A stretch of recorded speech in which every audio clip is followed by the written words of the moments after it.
सभी भगवान से अमन चैन की प्रार्थना करें भगवान से। हे ईश्वर सब सुखी हो, कोई न हो दुखा, सब हो निरोग भगवान,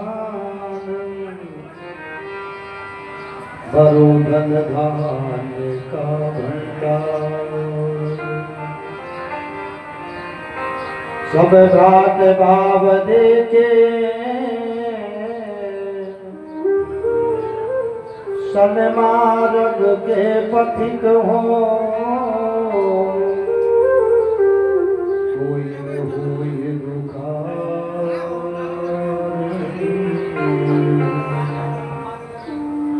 सृष्टि के प्राणाधार,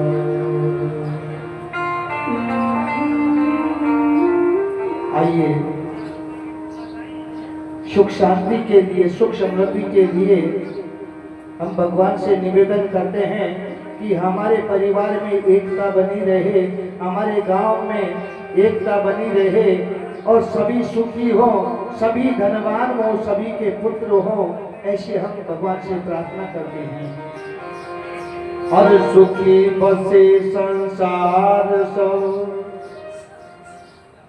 बोलिए सुखी बसे संसार सब, सुखी बसे संसार सब, और सुखी बसे संसार सब, सुखी बसे संसार सब, सुखिया रहे तो, सुखी बसे संसार सब, दुखिया रहे न कोई। भगवान पूरी हो, ये अभिलाषा हम सबकी भगवान पूरी हो। विद्या बुद्धि तेज बल, विद्या बुद्धि तेज बल, सबके भीतर हो, विद्या बुद्धि तेज बल, सबके भीतर हो।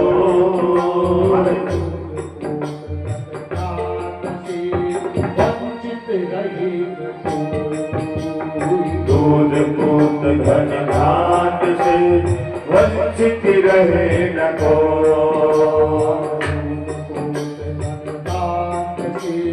वंचित रहे न को, दूध पूत धन धान से वंचित रहे न को। आपके भक्ति प्रेम से मन हो भरपूर, आपकी भक्ति प्रेम से मन हो भरपूर। चित्त मरे आगे को सो, राग द्वेष चित्त मेरो आगे को सो दो। और मिले भरोसा आपका सदा हमें जगदीश, मिले भरोसा आपका सदा हमें जगदीश। हर भाषा तेरे नाम की बनी रही ममदीश, आशा तेरे नाम की बनी रहे ममदीश। और पाप से हमें बचाइए करके दया दयाल, पाप से हमें बचाइए करके दया दयाल। अपना भक्त बनाइए हमको करो निहाल, अपना भक्त बनाइए सबको करो निहाल। दिल में दया उदारता, हाँ दिल में दया उदारता, मन प्रेम अपार, दिल में दया उदारता, मन में प्रेम अपार।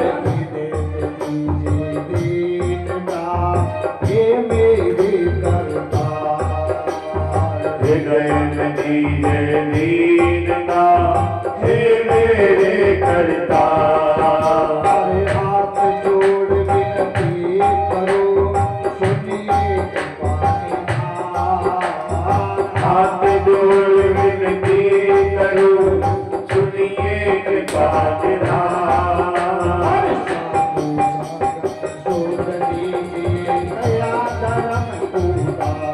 दीजिए दया धर्म को दान, दीजिए दया धर्म को दान, दीजिए दया धर्म को दान, दीजिए दया धर्म को दान।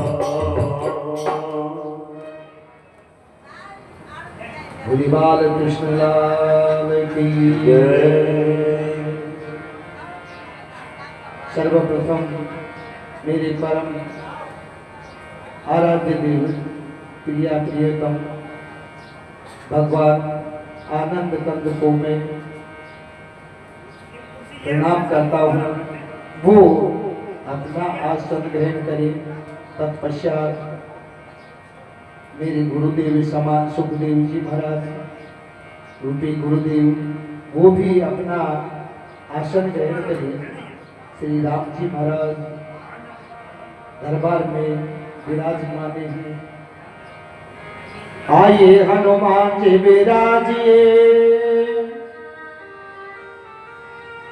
भजन सुनो चितलाई,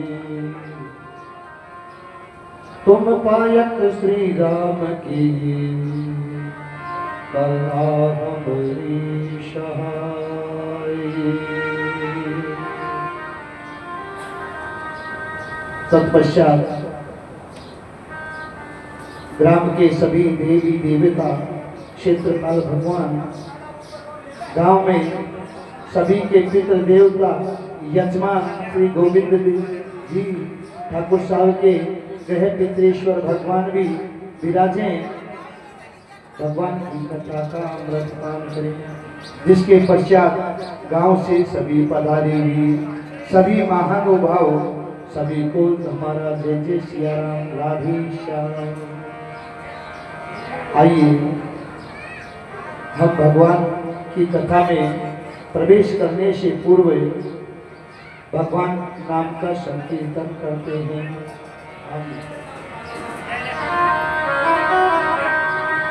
जय राधे राधे गोविंद गोविंद राधे, जय राधे राधे गोविंद गोविंद राधे, जय राधे राधे गोविंद गोविंद राधे, जय राधे राधे गोविंद गोविंद राधे, जय राधे राधे गोविंद गोविंद राधे।